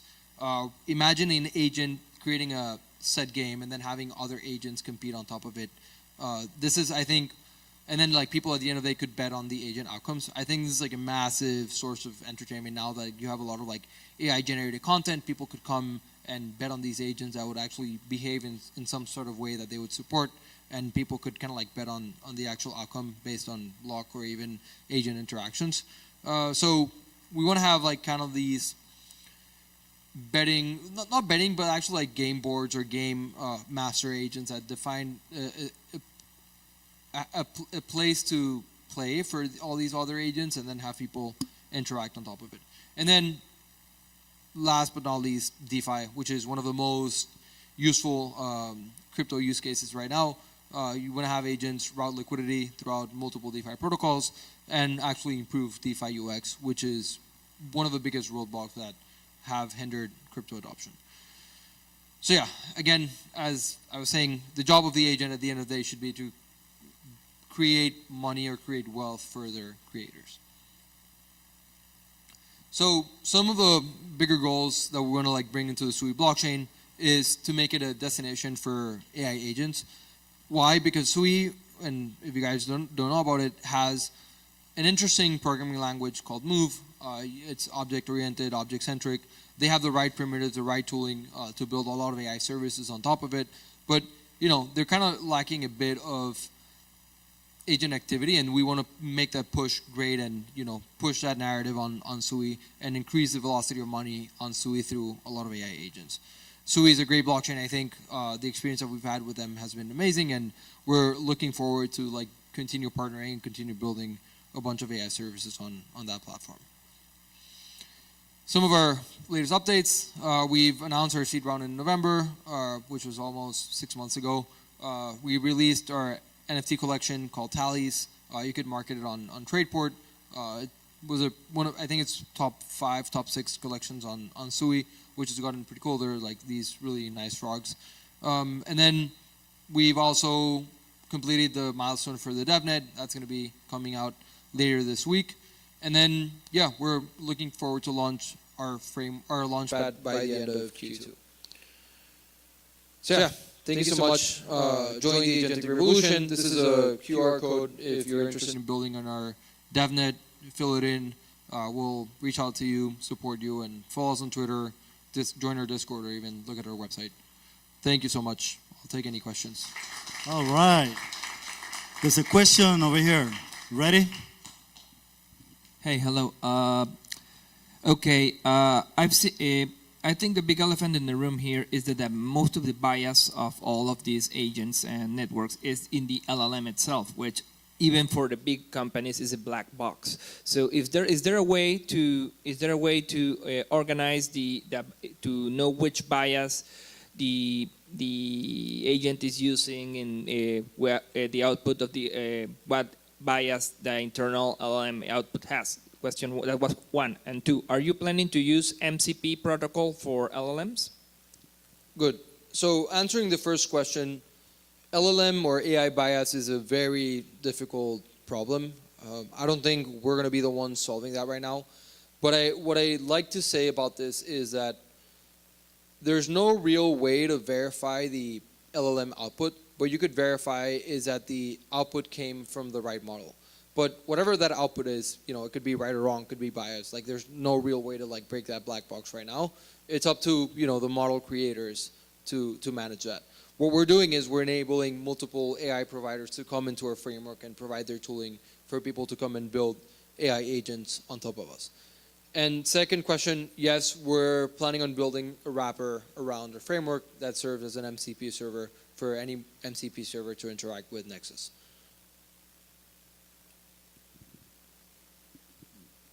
Hi. How do you compare the Sui network with, for example, Near, especially for building AI applications? I know the Near team is very like AI focused and they have like very good credentials on AI, but I know very little about like the differences between the two. So I don't know a lot about Near from a tech perspective. I know that they're WASM based or raw space, so they've made a huge push on that. Ilya, of course, has been basically the creator of like LLMs to some extent, or modern LLMs. I know that they're doing a lot of like a huge push in terms of like AI infrastructure and how they could like power compute networks and general compute on their platform. SUI is more in a way of like the coordination layer for the internet. And why we like SUI much better is because we think that they have a much stronger community. We think that, you know, they actually have like DeFi applications. They actually have financial assets on their chain, and they're pushing for a lot of partnerships, whether Near is just focusing on infrastructure. But, you know, I know a bunch of people building in Near. They're doing a great job. I'm just not like super familiar with in depth into like what pushes they're doing for their own like ecosystem and how they're interacting with other crypto apps. Thank you. Great talk. It was pretty fun to watch. My question is around the architecture for Talos, right? You mentioned that you have this event-based architecture where you have these agents that I assume consume these events. So I was wondering what happens if an agent isn't available, right? So do you have any kind of penalty for that? Do you have any sort of security measures for that embedded in the protocol? So right now, how the architecture looks like is we have the smart contracts that basically define the whole interface, and then we have initially in the DevNet, it's one leader. We call it a leader node that basically reads the events and queries all the tools. At some point, if that leader node goes down, you know, you could actually look at the tool, look at the implementation, and, you know, step in and call the actual event yourself. But we plan on making this a whole like decentralized process down the line. Some of our plans is to actually enshrine the leader node into the blockchain, so everything is like blockchain native. So if the blockchain is not available, your actual agent execution is not available. The main problem comes when you have a Web 2 tool that might be down.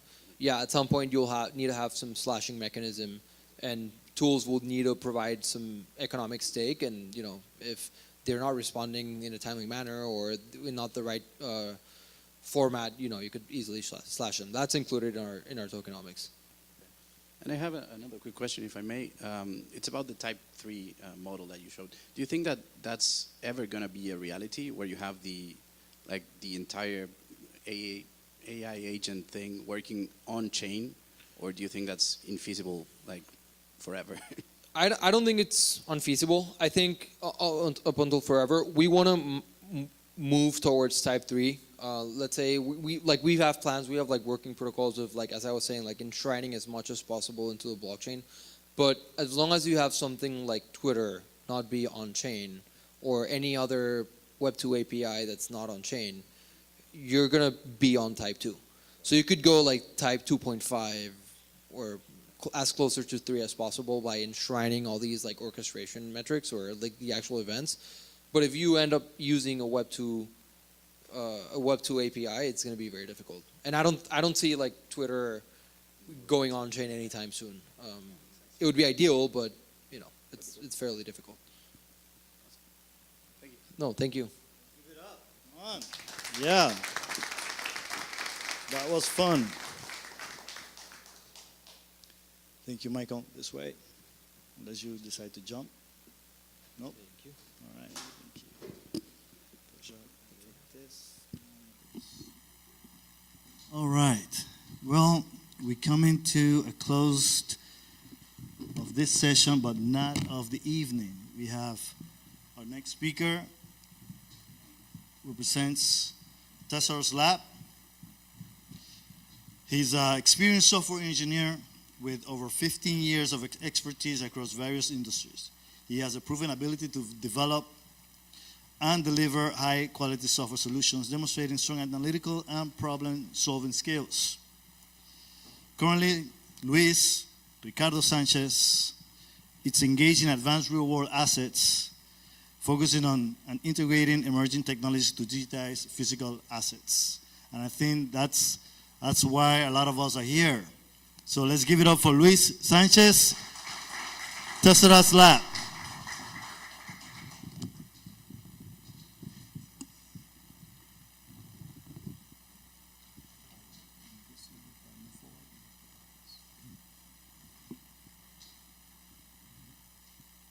Gracias por la presentación. Ok. Muy bien. Bueno, vamos a hablar aquí, vamos a empezar a hablar, voy a hacer la presentación en español, espero que no haya problemas. No sé qué tanto público tenemos de habla en español, pero bueno. En todo caso, voy a estar también haciendo ciertas referencias en inglés, si lo necesitan. Ok, vamos a hablar entonces de Real World Assets. Nosotros somos Tesseras Labs, en donde hacemos plataformas descentralizadas y básicamente trabajamos en este momento con Real World Assets, en donde queremos transformar todo el ecosistema de cómo funciona blockchain para con Real World Assets. Por eso estamos promocionando la plataforma que estamos sacando para poder visualizar de una forma mucho más amigable los tokens que se despliegan en blockchain para con todo lo que tenga que ver con assets generados en el mundo real, pero en el mundo digital. Bien, entonces, ¿qué son los Real World Assets? ¿Algunos aquí tienen ya interacción con algún Real World Assets que hayan invertido? Muy bien. Vamos entonces de arriba hacia abajo. Estos 4 puntos son básicos, pero básicamente te muestran cómo funcionan los Real World Assets o qué se necesitan para considerar un bien digital, un Real World Assets. Primero que todo necesita tener una existencia física real en donde se hace básicamente el Real World Asset es la representación de ese asset físico en el mundo digital. Vienen de diferentes tipos, obviamente, de real estates, bonds, commodities, entre otros también como contratos de pólizas de seguro, muchos otros en donde vamos a ir viéndolos cada uno ahora en un momento. Digital Management, también obviamente estos tokens se pueden vender, comprar y básicamente se hace la participación en la economía en general con estos Real World Assets, porque básicamente como hay una representación digital de esos assets físicos reales, se pueden hacer básicamente lo mismo que se hace con estos assets físicos, se pueden hacer también de una forma digital, de una forma descentralizada. Y también tenemos la definición principal, que es básicamente los Real World Assets son el puente entre las finanzas tradicionales y las finanzas descentralizadas. Bien, los beneficios son estos 4, que básicamente tienes una mayor liquidez, son transparentes porque utilizan tecnologías blockchain y también son accesibles globalmente y por la misma razón que utilizan blockchain hay una reducción en el costo en su manejo. Básicamente entonces nos vamos a la parte en donde hablamos de los restos. Aquí es donde vamos ya a hablar un poco más de la utilización de estos Real World Assets para poder entonces que sean mucho más difundidos, que sean mucho más, tengan una participación mucho más activa dentro de inversionistas que puedan utilizar y que puedan invertir en estos Real World Assets. Tenemos que las regulaciones, obviamente, para que sean aceptados y sean vistos de una forma jurídicamente aceptables, que tengan una participación jurídica, tiene que haber muchos cambios en las leyes para que puedan ser aceptados en diferentes países, con diferentes regulaciones. Y también su evaluación. Hay una evaluación que pueden ser vistas tanto como por oracles, que dan la información toda la información, toda la data que se genera dentro de estos assets, va a hacer una evaluación de estos Real World Assets. Y se utilizan oracles o como las tecnologías de inteligencia artificial creando agentes, como lo que acabamos de ver hace un momento, que dan la evaluación de estos Real World Assets, o también pueden ser evaluados arbitrariamente por los dueños de estos Real World Assets. También tenemos los security risk, que como todos sabemos, estamos hablando de un ecosistema donde se ven muchos scams en todos lados, así que también es uno de los retos que se necesitan superar para poder hacer una difusión mucho más masiva de estos assets digitales. También tenemos la estandarización. En este momento se utilizan muchos swaps para poder difundir todos estos Real World Assets, y la forma en que se hace no no es tan amigable para poder que todas las personas tengan un acceso, mucho más, tengan un acceso que puedan invertir en estos real assets de una forma mucho más amigable. Y esta estandarización es lo que nosotros con Tesseract Labs estamos buscando hacer que se visualicen de una forma mucho más amigable para todas las personas que estén interesadas en participar en estos assets. Bien, entonces también nos vamos a la parte principal, que es donde se difunden estos real assets, que básicamente son DeFi ecosystems, con DeFi protocols, que ya existen muchos en el mundo, que se pueden lograr difundir estos real assets y no difundir, la palabra es mostrar, para que puedas saber exactamente que lo que estás invirtiendo existe en la vida real y puedas entonces hacer que sepas que tu dinero está participando en una inversión que te va a traer rendimientos a futuro. También estamos hablando de eso mismo, tengo accesos a créditos y rendimientos para que las finanzas, para que los inversores vean la oportunidad de participar en un bien real que está siendo digitalizado para poder hacerlo de una forma descentralizada. Y también entonces busca la forma o llega a promocionar la adopción de tecnologías de Web3 y de tecnologías descentralizadas para que todo el ecosistema descentralizado avance también en la aplicación de diferentes tecnologías.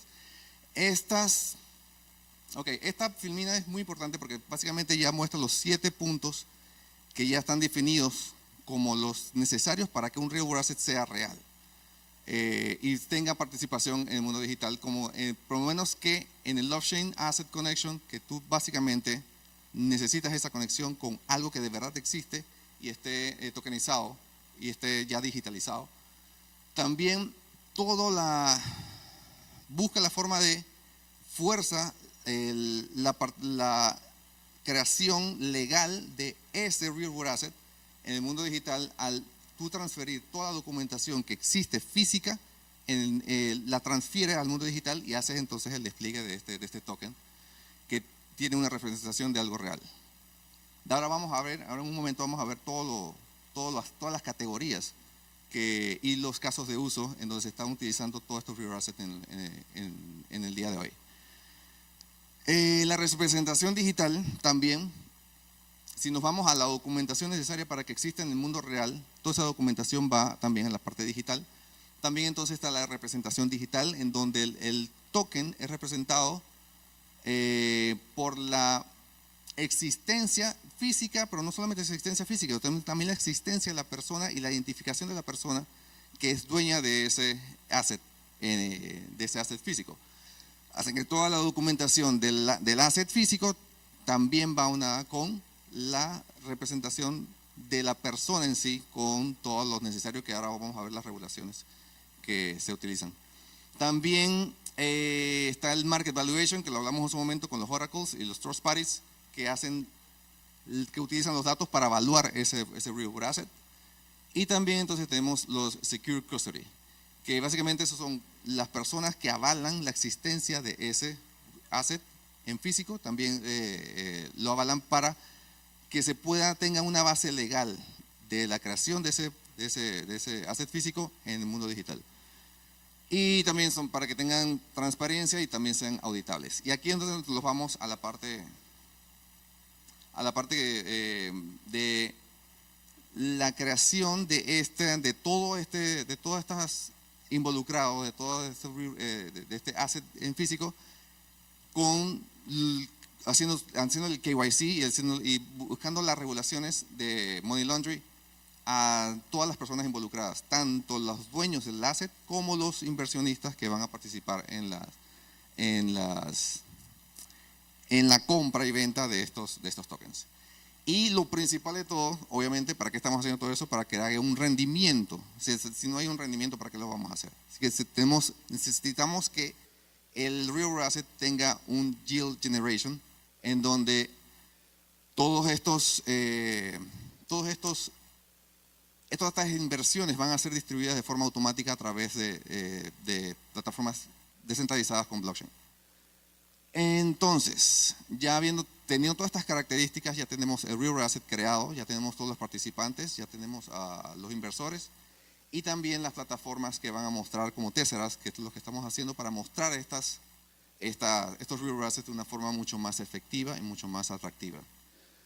Bien, entonces, los casos de uso. Nosotros manejamos muchos casos de uso en este momento. Los principales son estos, tanto real estate, agricultura, como commodities de otros tipos, también como minerales, y también los fondos de pensión y los carbon credits. Todos estos real assets se pueden tokenizar, se pueden crear en un mundo digital y se pueden controlar con smart contracts para poder hacer la distribución de estos bienes de una forma descentralizada. Y también entonces vámonos directamente a cada uno de esos casos de uso que tendrían por lo menos en real estate. Ok, real estate es el caso de uso más básico de real assets. ¿Por qué? Porque básicamente, digámoslo así, entender que es un real asset es fácil. Es un bien que existe en físico, en digital, lo tokenizas y listo. Pero la pregunta es ¿por qué lo harías? Ahora vamos a ver los beneficios de cada uno de los casos de uso. Porque en realidad, vamos a ponerlo así, si yo tengo un apartamento de $100,000, yo vivo en mi casa, pero tengo un apartamento de $100,000 y de repente viene una persona, uno de los motas y me dice, te quiero a ti para un negocio y necesito $50,000. Es un mota que te está pidiendo participar en un negocio con él, o sea, tú vas y necesitas esos $50,000. ¿Qué vas a hacer? ¿Vas a vender tu apartamento? ¿Vas a pedir un préstamo? Si vendes el apartamento lo pierdes. Te das los $50,000 y listo, y espera 2 años a que el negocio juegue. Pero, y si vas y pides un préstamo, empiezas a pagar intereses hasta que el negocio funcione. Pero ¿qué pasa si con un real asset tú dices, ¿sabes qué? Voy a tokenizar la mitad del apartamento. Tokenizas ese 50% del apartamento, agarras tus $50,000 al vender ese token y lo pones, digamos, en Tesseras Labs, lo pones en Tesseras, vienen 1,000 personas con $500 y obtienes los $50,000. No tuviste que vender el apartamento, no tuviste que ni que pedir un préstamo. Ya tienes el capital para participar en ese negocio. O sea, adquieres liquidez inmediata en ese sentido. Ahora, como dije hace un momento, todo real asset necesita ajustarse a las leyes de donde se está creando ese token. Así que todas estas cosas también van de la mano de todas las leyes de donde puedes participar con esos real assets, donde puedes invertir. Y entonces, por eso es que los beneficios como dije hace un momento, ¿para qué lo harías? Los beneficios son, tienes liquidez inmediata, participas, o sea, das tu apartamento para obtener liquidez de una forma global. O sea, no solamente venderías la propiedad del apartamento a las personas que viven aquí en Panamá, sino que lo haces a nivel mundial. Ya hay muchos países que lo están haciendo, incluso en Dubái se venden apartamentos por $1,000 millones con inversiones. Ahora nos vamos a una de las cosas que tienen particularidad de los real assets, en donde propiedades de $1,000 millones en donde tú puedes participar y obtener entonces una ganancia mensual de esa propiedad que estás adquiriendo en Dubái. Porque el smart contract, al final, si tú rentas esa propiedad, entonces todo lo que recibe esa propiedad de renta se distribuye automáticamente hacia los holders, hacia los inversionistas del token. Y también, bueno, así como dije, la automatización de la distribución del yield, del real income, del rental income. Y unos proyectos que existen ahora mismo, como dije, el de Dubai, que es el Lofty AI, si no me equivoco, que ya funciona para vender propiedades alrededor del mundo. Realty también, Realty es el de Dubai. Y básicamente hace la tokenización de propiedades para poder entonces venderlas a nivel global de una forma descentralizada. Bien, entonces, commodities Aquí se puede hacer varias cosas. Aquí es bien particular. Se difiere un poco la forma de tokenizar diferentes commodities es un poco diferente para con commodities, pero funciona igual. También tiene los beneficios de obtener liquidez, tienes una exposición de los precios de una forma sin tener que tener esos bienes o esos commodities en físico tú. Tener también security backed by verified assets, o sea, haces una te basas en todo lo necesario para poder hacer un back de esa security de una forma verificable con tecnologías descentralizadas y también Economic Entry Points for Inversors, que básicamente lo haces de una forma global. Y esto, digamos que tú tienes una finca con 50 hectáreas de cacao o tienes 50.000 toneladas de oro, no sé, y tú quieres tokenizar cierta cantidad para poder tener liquidez en el momento, puedes expandir tu negocio sin tener que pedir un préstamo, etcétera, etcétera. Lo puedes hacer también con Real Assets y también con las plataformas que estamos creando, que ahora vamos a ver por qué es tan nuevo o por qué es tan innovador lo que estamos haciendo para poder hacer esta tokenización de cualquier tipo de activos que se les ocurra. Los proyectos que ahora mismo existen son de AgroToken, los commodities, productos agrícolas y del oro y también el Legal Bridge for Raw Material Tokenization, que básicamente hace la tokenización de diferentes activos existentes. Y también están los Insurance Policies. Este Insurance Policy es bien particular. De nuevo, se ajustan a las leyes del país. Ahora mismo en Panamá, digamos, ustedes tienen sus primas, las pagan mes a mes, por las agencias de seguros no les retornan nada, en realidad, de todo lo que tú pagas en primas. Existen proyectos en donde tokenizas las primas, tokenizas las pólizas de seguro y todo lo que se genera en intereses de todas las primas que se pagan, todos esos intereses van a ser distribuidos a todos los holders que compran esas carteras de pólizas de seguro. Todo esto, de una forma descentralizada, se hace a distribución automática.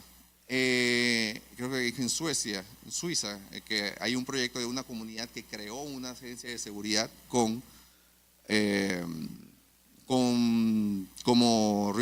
Real Asset, en donde todos los holders reciben mes a mes, si no se hace sin ningún pago por alguna incidencia, todo ese dinero queda acumulado en el banco sin ninguna utilización, quedan intereses mes a mes. Pero nosotros no vemos nada de ese dinero. Aquí en Panamá estamos cambiando algunas leyes para que eso funcione así. En el momento en que se haga eso, se puede entonces tokenizar para poder entonces recibir todos esos rendimientos hacia las personas que pagaron sus primas y poderlo hacerlo entonces de una forma descentralizada sería lo mejor para buscar la transparencia de todos estos pagos. También estamos hablando incluso también se pueden hacer en Suiza el proyecto de seguros en Real Assets. Ellos hacen votaciones para pagar las indemnizaciones de las personas que a través de blockchain también. Incluso también hay indemnizaciones automáticas, pero todas estas cosas se pueden crear a través de tokenizar los bienes en físico. Y bueno, este es ya un sueño de opio, básicamente, porque estamos hablando de Treasury Bonds, estamos hablando de Tesoro Nacional. Ya el tokenizar de Tesoro Nacional es como si fuéramos a tokenizar, o Estados Unidos tokenizar el oro de Fort Knox. Es sueños de opio, ¿no? Pero bueno, básicamente, aquí si quieres nos concentramos más que nada en los challenges, porque ya esto es un poco más allá, en donde los gobiernos, los retos como gobiernos, tendrían que crear un marco legal para poder tokenizar para poder crear tokens de bonos del tesoro. Básicamente los bonos son la forma en que en Estados Unidos es la forma en que piden dinero, aparte de los impuestos, pero anyway, no vamos a caer en ese tema. Estamos hablando también de Secure Transparent Blockchain Infrastructure, en donde básicamente tú creas la transparencia y seguridad que ganas al tokenizar un bien.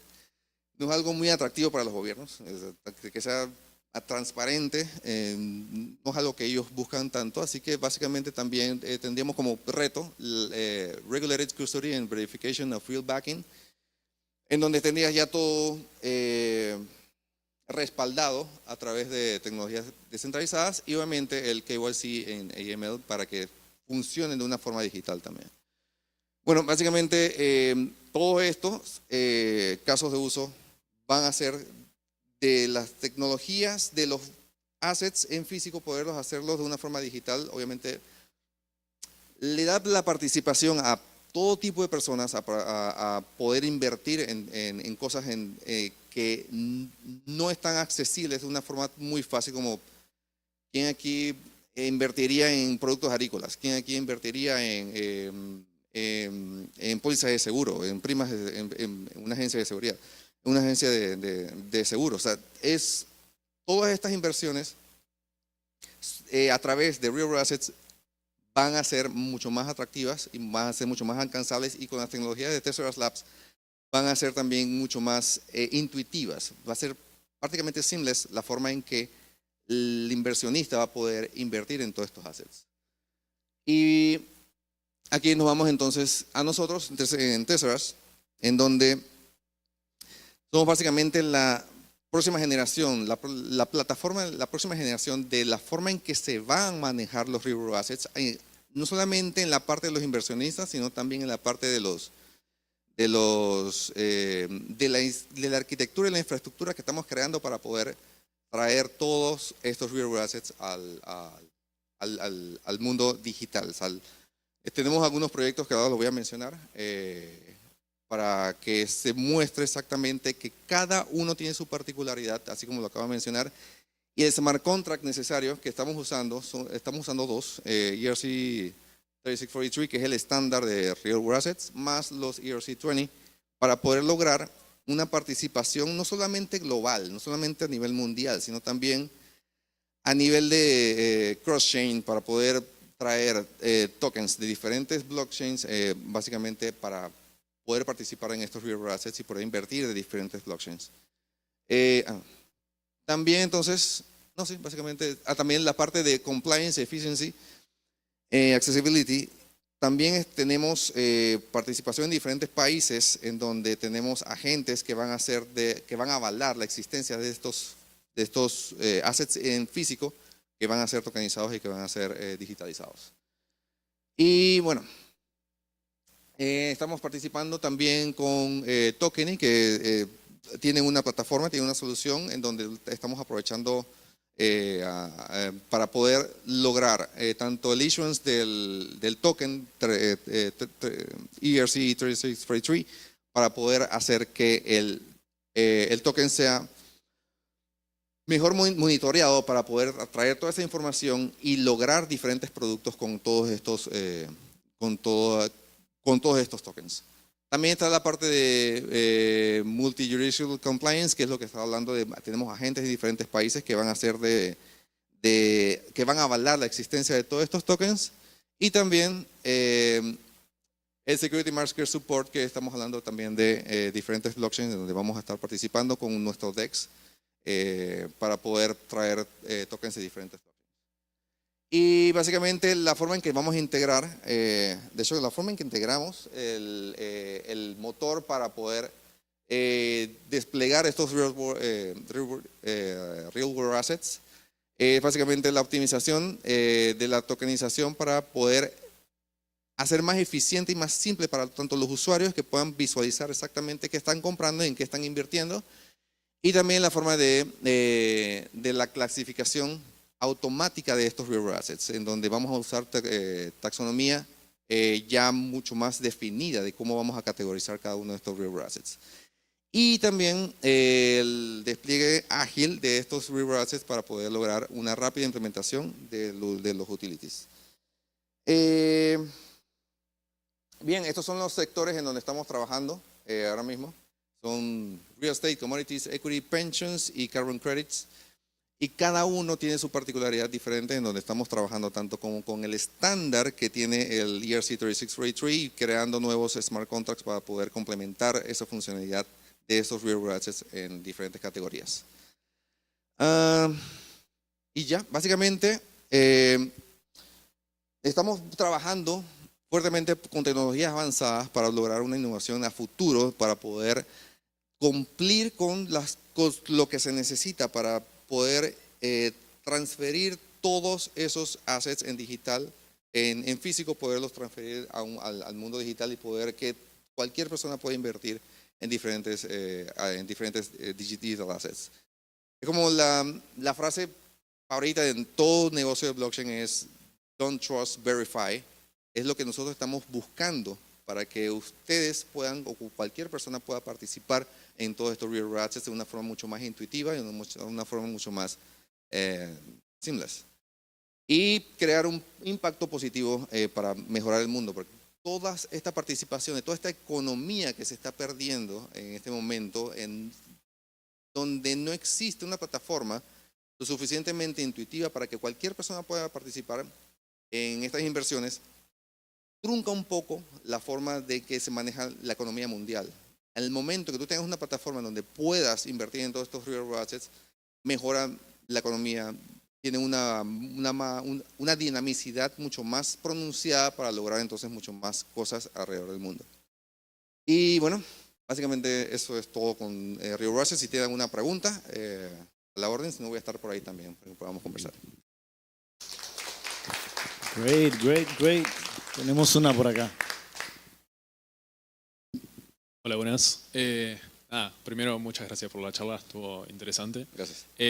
Habiendo trabajado con el RC3643, lo que sí me encontré fue que es como un protocolo bastante complejo, así que quería consultarte a ver de si quizás ustedes conocían si se está haciendo algún avance en algún estándar que sea quizás un poco más popular, más simple de deployar que el 3643. Sí, de hecho, hemos visto algunos blockers en 3643, pero básicamente como maneja la forma en que funciona es muy estándar, no se ajusta tanto a todas las categorías diferentes que existen. Estamos creando otros smart contracts que va a ser un merge prácticamente de forma de interfase para poder ajustar todo lo que le hace falta para manejar fondos, para manejar bonos, para manejar diferentes tipos de inversiones. También hay algunos que no se pueden ajustar de forma tan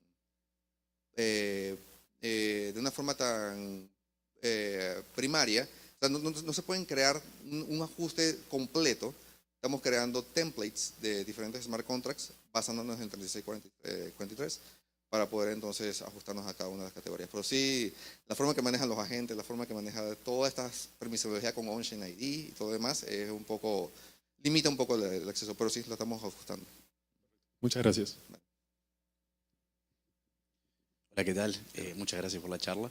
Tengo varias preguntas, pero te voy a hacer dos y después charlamos un poco más. Así que la primera tiene que ver un poco con el onboarding de agentes reguladores, ¿no? En todo esto de real world assets hay una participación muy fuerte de estos agentes, o entiendo yo por lo menos, que certifican el estado del mundo real para poder subirlo a la blockchain. Entonces, primero quería preguntarte qué desafíos han tenido en el onboarding de esas entidades, si han identificado resistencia, si han identificado cosas que se pueden hacer para mejorar la experiencia. Esa es una. En este momento estamos trabajando con 2 países, ya tenemos agentes definidos en cada uno de esos países y esa es la parte administrativa, que yo soy la parte tecnológica más que nada, pero tengo entendido que sí, ya estamos trabajando con diferentes agentes en estos países y no hubo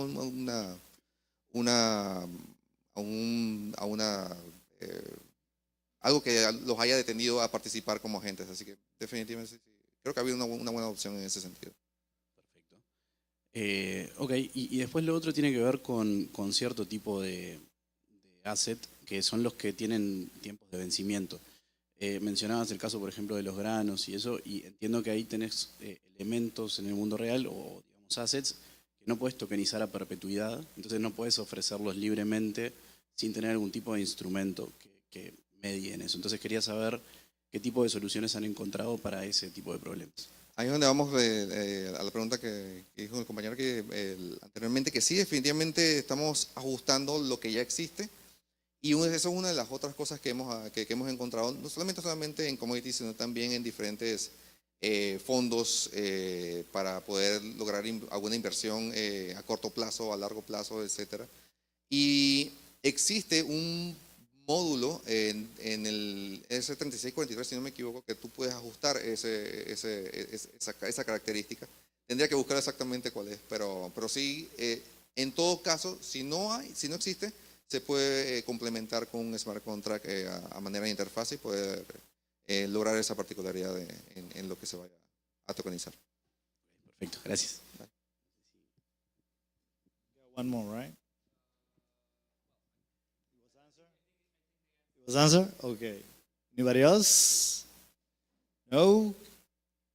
Well, let's give it up for Luis Sanchez. Gracias.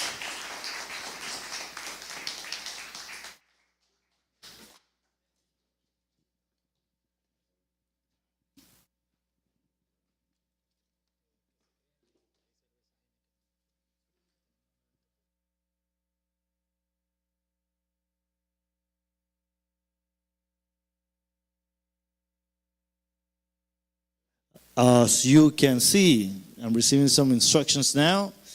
We have had a full day, a lot of things, we learned a lot of stuff, but now it's time to chill and relax, wind down a little bit.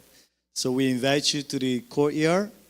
We have some Heinekens. We have a little jazz music until like 6, and then we also invite you to the hackathon, which is just 2 blocks away.